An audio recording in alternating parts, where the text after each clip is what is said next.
नमस्कार। एठारे साहित्य सुरभिर कोश ग्रंथ और पांजिका संपर्क में वर्णना करागला।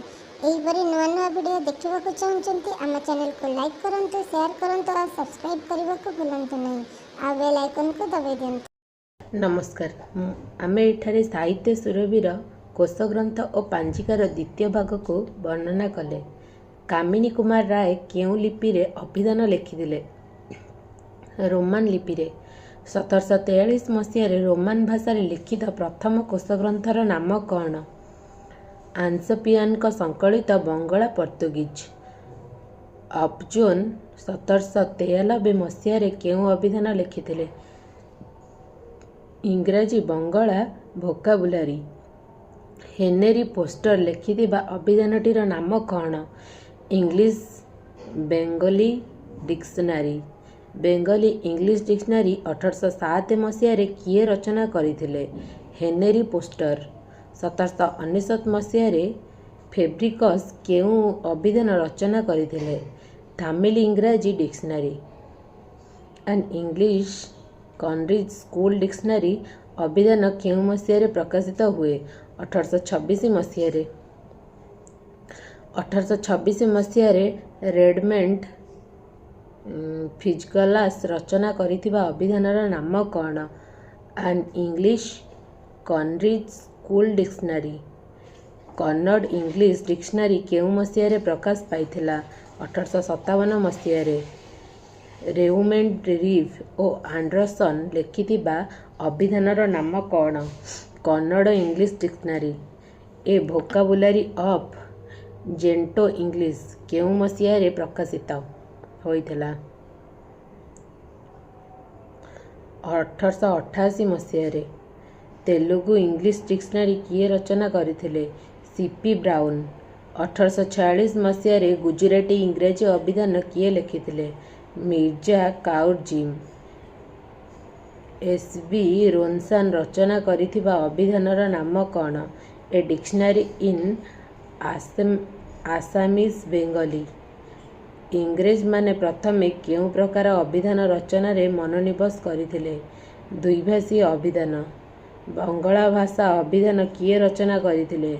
रामचंद्र विद्यावागीश। एही अभिधानटी केउं मसीह प्रकाश पाइथिला? 1817 मसीह। The manual dictionary of Tamil language केउं मसीह प्रकाश पाइथिला? 1847 मसीह। तेलुगु इंग्लिश डिक्शनरी 1852 मसीह किए रचना करथिले? C M Brown. नर्मदा शंकर रचना करिथिबा अभिधानटीर नाम कौन? नर्मकोश। 1873 मसीह नर्मदा शंकर रचित अभिधान नर्मकोश ग्रंथटीर केउं भाषा रचित? गुजराती। 1860 मसीह रेउमेंड ब्रोनसन रचना करिथिबा कोश ग्रंथटीर नाम कौन? असमिया अभिधान। शब्दमंजरी केउं भाषा रचित? एक अभिधान ग्रंथ कन्नड़ भाषा। शब्दमंजरी किए रचना करथिले? गदाधर मदी आलेश्वर तुगमारी। गौरी नागरी कोश किए रचना करथिले? बाबा बैजू दास। श्रीधर कोश केउं भाषा रचित? एक अभिधान ग्रंथ हिंदी। 1913 मसीह बांग्ला शब्दकोश किए रचना करथिले? जोगेश चंद्र राय विद्यानिधि। 1937 मसीह ज्ञानेन्द्र मोहन राय द्वारा रचित अभिधानर नाम कौन? बांग्ला भाषार अभिधान। 1969 मसीह बंगीय शब्दकोश किए रचना करथिले? हरिशरण बंदोपाध्याय। 1932 मसीह आसाम साहित्य सभार आयोजन रे प्रस्तुत अभिधानटीर नाम कौन? चंद्रकांत अभिधान।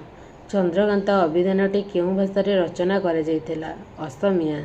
दि तामिल लेक्सिकन अभिधानटी प्रायतः केतोटी शब्द गठित अभिधान? प्राय 1,20,000 शब्द गठित। सूर्य नगेन्द्र निघंटु अभिधानटी केउं भाषा रचित? तेलुगु।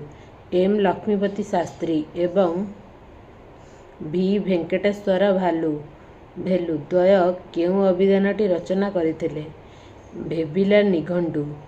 आंध्र शब्द रत्नाकरमु अभिधान केते मसीह प्रकाश पाइथिला?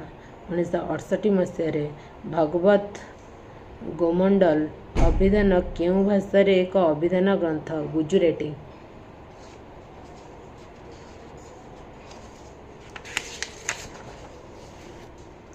1955 ଏମ୍.ଏଚ୍. ସାର୍ ଭଗବତ ସିନ୍ଧିଜୀ ରଚନା କରିଥିବା ଅଭିଧାନର ନାମ କ'ଣ? ଭଗବତ ଗୋମଣ୍ଡଲ ଅଭିଧାନ। ପୌରାଣିକ ଅଭିଧାନ ପୁସ୍ତକ କେତେ ମସିହାରେ ପ୍ରକାଶ ପାଇଥିଲା?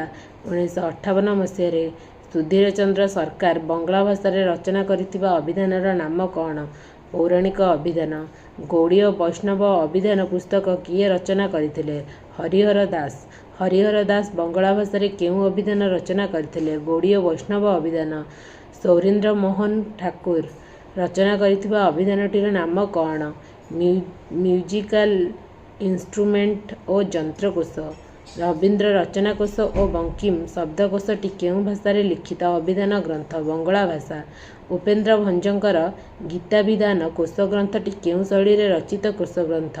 ଛନ୍ଦବଦ୍ଧ ଶୈଳୀ। ଓଡ଼ିଆ ଭାଷାରେ ପ୍ରଥମେ କିଏ 1811 ମସିହାରେ ଅଭିଧାନ ରଚନା ଅଭିପ୍ରକାଶ କରିଥିଲେ? ମୋହନ ପ୍ରସାଦ ଠାକୁର। 1944 ମସିହାରେ କେଉଁ ଅଭିଧାନ ପ୍ରକାଶ ପାଇଥିଲା?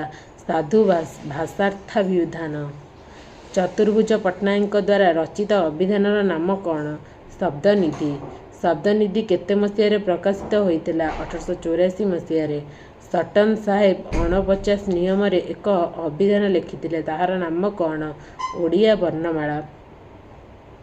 1873 ମସିହାରେ ଇଂଲିଶ ଓଡ଼ିଆ ଡିକ୍ସନାରୀ କିଏ ଲେଖିଥିଲେ?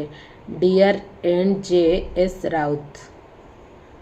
1873 ମସିହାରେ ରେଭରେଣ୍ଡ ମିଲର ଲେଖିଥିବା ଅଭିଧାନର ନାମ କ'ଣ? English Odia dictionary. An Oriya and English dictionary 1874 ମସିହାରେ କିଏ ଲେଖିଥିଲେ? Reverend R W. Brooks. Comprehensive English Odia dictionary ଅଭିଧାନ ଜେ.ବି. ପାଇକ କେତେ ମସିହାରେ ଲେଖିଥିଲେ? 1916 ମସିହାରେ। କନସାଇଜ୍ ଓଡ଼ିଆ ଇଂଲିଶ ଡିକ୍ସନାରୀ 1816 ମସିହାରେ କିଏ ଲେଖିଥିଲେ? ଆର୍.ଜେ. ଗ୍ରୁଣ୍ଡି ଓ ସି.ଏସ୍. ୱିଲକିନ୍ସ। 1923 ମସିହାରେ ସି.ଏସ୍. ୱିଲକିନ୍ସ ଓ ରାମକୃଷ୍ଣ ପଣ୍ଡା କେଉଁ ଅଭିଧାନ ଲେଖିଥିଲେ? ଏ କମ୍ପ୍ରେସିଭ ଇଂଲିଶ ଓଡ଼ିଆ ଡିକ୍ସନାରୀ। 1931 ମସିହାରେ ଆଚାର୍ଯ୍ୟସ୍ କନସାଇନ୍ ଇଂଲିଶ ଓଡ଼ିଆ ଡିକ୍ସନାରୀ କିଏ ଲେଖିଥିଲେ? ରାମଚନ୍ଦ୍ର ଆଚାର୍ଯ୍ୟ। 1947 ମସିହାରେ ବିନାୟକ ପାଢ଼ୀ କେଉଁ ଅଭିଧାନ ଲେଖିଥିଲେ? ଜ୍ୟୋତିର୍ମୟ ଇଂରାଜୀ ଓଡ଼ିଆ ଅଭିଧାନ। ବାସୁଦେବ ମହାପାତ୍ରଙ୍କ ଦ୍ୱାରା ରଚିତ ଅଭିଧାନଟିର ନାମ କ'ଣ? କନସାଇଜ୍ ଇଂଲିଶ ଓଡ଼ିଆ ଡିକ୍ସନାରୀ। ବାସୁଦେବ ମହାପାତ୍ର କେତେ ମସିହାରେ ଅଭିଧାନ ଲେଖିଥିଲେ? 1951 ମସିହାରେ। 1964 ମସିହାରେ ଜେ.ଏମ୍. ପଟ୍ଟନାୟକ ଓ ଜି.ଏସ୍. ରାୟ କେଉଁ ଅଭିଧାନ ଲେଖିଥିଲେ? Students diamond dictionary.